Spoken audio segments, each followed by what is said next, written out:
नमस्कार बच्चों, आज मैं आपके सामने बितान पाठ्य पुस्तक के पाठ 3 अतीत में दबे पांव पाठ प्रस्तुत कर रही हूँ, जिसे कि ओम थानवीत ने लिखा है। सबसे पहले मैं आपको लेखक परिचय देना चाहूँगी।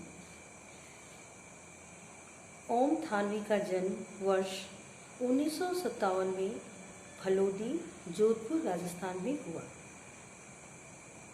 ये साहित्य, कला, सिनेमा तथा पुरातत्व जैसे विषयों में प्रख्यात है। इनकी प्रारंभिक शिक्षा बीकानेर में हुई तथा राजस्थान विश्वविद्यालय से व्यावसायिक प्रशासन से M.Com किया। इन्होंने वास्तुकला, साहित्य, पुरातत्व, कला तथा पर्यावरण के साथ साथ 80 के दशक के centre for science environment CSC की फेलोशिप पर राजस्थान के पारंपरिक जल स्रोतों पर खोजबीन कर विस्तार रूप में लिखा। इन्हें गणेश शंकर विद्यार्थी पुरस्कार से भी सम्मानित किया गया। इस पाठ की रूपरेखा इस प्रकार से है कि अतीत में दबे पांव, जिसके लेखक ओम थानवी हैं, उन्होंने इस पाठ में ऐतिहासिक सिंधु घाटी सभ्यता की ऐतिहासिकता से पाठकों को परिचित कराया है।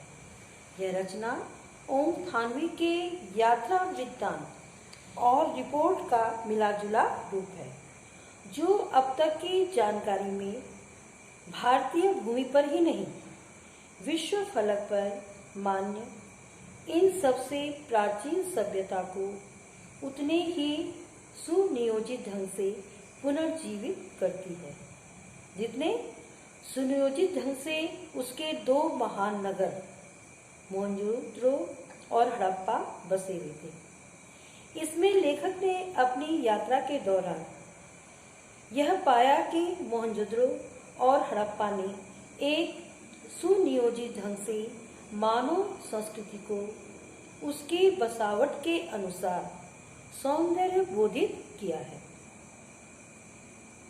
उसका सौंदर्य बोध राज पोषित या धर्म पोषित न होकर समाज पोषित था। वह सभ्यता ताकत के बल पर शासित होने की जगह आपसी समझ से अनुशासित थी। उसमें भव्यता थी पर आडंबर नहीं। लेखक के विचार से आधुनिक व्यवस्था के आ जाने से हमारी पुरानी संस्कृति की विशेषताएं विकास की भेंट चढ़ गई है। प्रस्तुत पाठ को ओम थानवी इस प्रकार से शुरू करते हैं कि अभी भी मोहनजोदड़ो और हड़प्पा प्राचीन भारत के ही नहीं, दुनिया के दो सबसे पुराने नियोजित शहर माने जाते हैं। नियोजित का मतलब जहां एक योजना से कार्य किया गया हो।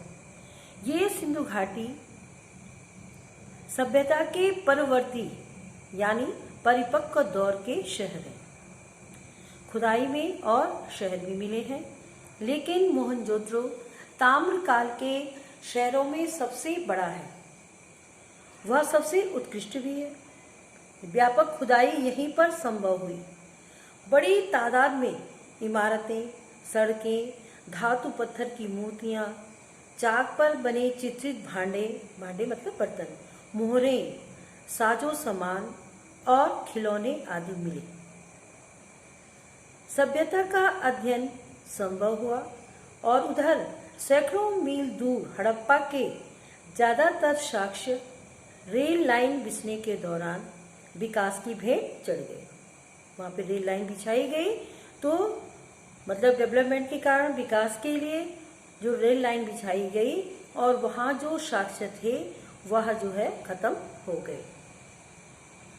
मोहनजोदड़ो के बारे में धारणा है कि अपने दौर में वह घाटी की सभ्यता का केंद्र रहा होगा, यानी एक तरह की राजधानी। मैं आपको पहले ही बता दूं कि पाकिस्तान के सिंध प्रांत में स्थित जो पुरातात्विक स्थान जहाँ सिंधु घाटी सभ्यता बसी थी, और मोहनजोदड़ो का अर्थ है मुर्दों का टीला। वर्तमान समय में तो इसे मोहनजोदड़ो के नाम से जाना जाता है। तो अपने दौर में वह घाटी की सभ्यता का केंद्र था, यानी एक तरह की राजधानी माना जाता है। यह शहर 200 हेक्टेयर क्षेत्र में फैला था और आबादी कोई 85,000 थी। जाहिर है 5,000 साल पहले यह आज के महानगर की परिभाषा को भी लांघता होगा।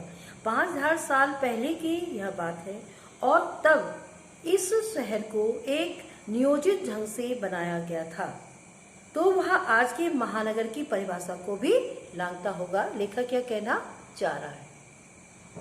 दिलचस्प बात यह है कि सिंधु घाटी मैदान की संस्कृति थी, पर पूरा मोहनजोदड़ो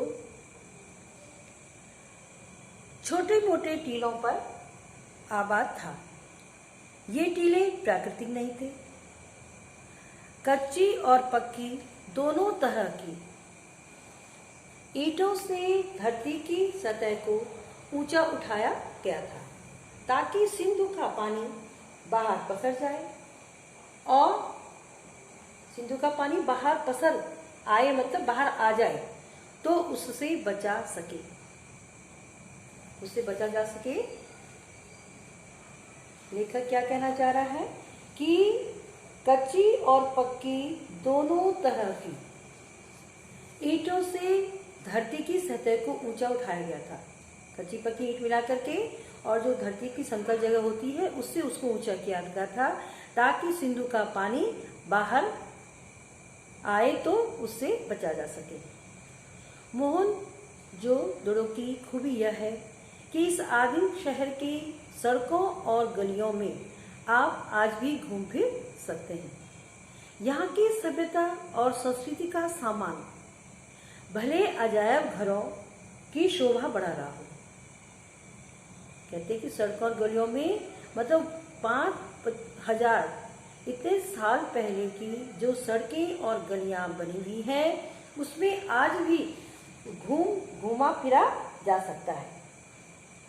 5,000 साल पहले की तो यहाँ की सभ्यता और संस्कृति का सामान लेखक कह रहा है कि भले क्या है अजायब घर, वहाँ पे इसकी शोभा को बढ़ा रहा हो, वहाँ ये यहाँ का सामान सभ्यता और संस्कृति का सामान रखा गया हो, लेकिन शहर जहाँ था अब भी वही है। वहाँ जो सामान मिले संस्कृति की और सभ्यता के जो भी सामान वहाँ पर मिले वह आज अजायब घरों में रखा गया है, लेकिन शहर अभी भी वहीं पे है। आप इसकी किसी भी दीवार पर पीठ टिकाकर सुस्ता सकते हैं, वह एक खंडहर क्यों न हो। किसी घर की देरी पर पांव रखकर आप सहसा सहम सकते हैं। रसोई की खिड़की पर खड़े होकर उसकी गंध महसूस कर सकते हैं। लेखक ने यहाँ पर कितना जीवंत इसका वर्णन किया गया है कि आज भी खंडहर पर खड़े होकर के अगर कोई किसी घर की देरी पर जो दरवाजा होता है जहाँ से अंदर जाते हैं पांव रख करके तो वहाँ पे ये आदमी सहम सकता है और रसोई की खिड़की पर खड़े होकर के आज भी उसकी गंध को महसूस किया जा सकता है। या शहर के किसी सुनसान मार्ग पर कान देकर उस बैलगाड़ी की रुंझुन सुन सकते हैं जिसे आपने पुरातत्व की तस्वीरों में मिट्टी के रंग में देखा है। सच है कि यहाँ किसी आंगन की टूटी फूटी जो सीढ़ियाँ अब आपको कहीं तक नहीं ले जाती, क्योंकि जो सीढ़ियाँ थी जो हमें मंजिल तक ले जाती थी वह अब खत्म हो चुकी हैं, टूट फूट गई हैं, तो वह किसी मंजिल तक नहीं ले जा सकती। लेकिन उन अधूरे पायदानों पर खड़े होकर, पायदान जहाँ पे हम पैर रखते हैं, जो टूटी फूटी सीढ़ियाँ हैं, जो अधूरे पायदान हैं, वहाँ पर खड़े होकर हम यह अनुभव कर सकते हैं कि आप दुनिया की छत पर हैं और वहाँ से आप इतिहास को नहीं उसके पार झांक रहे हैं।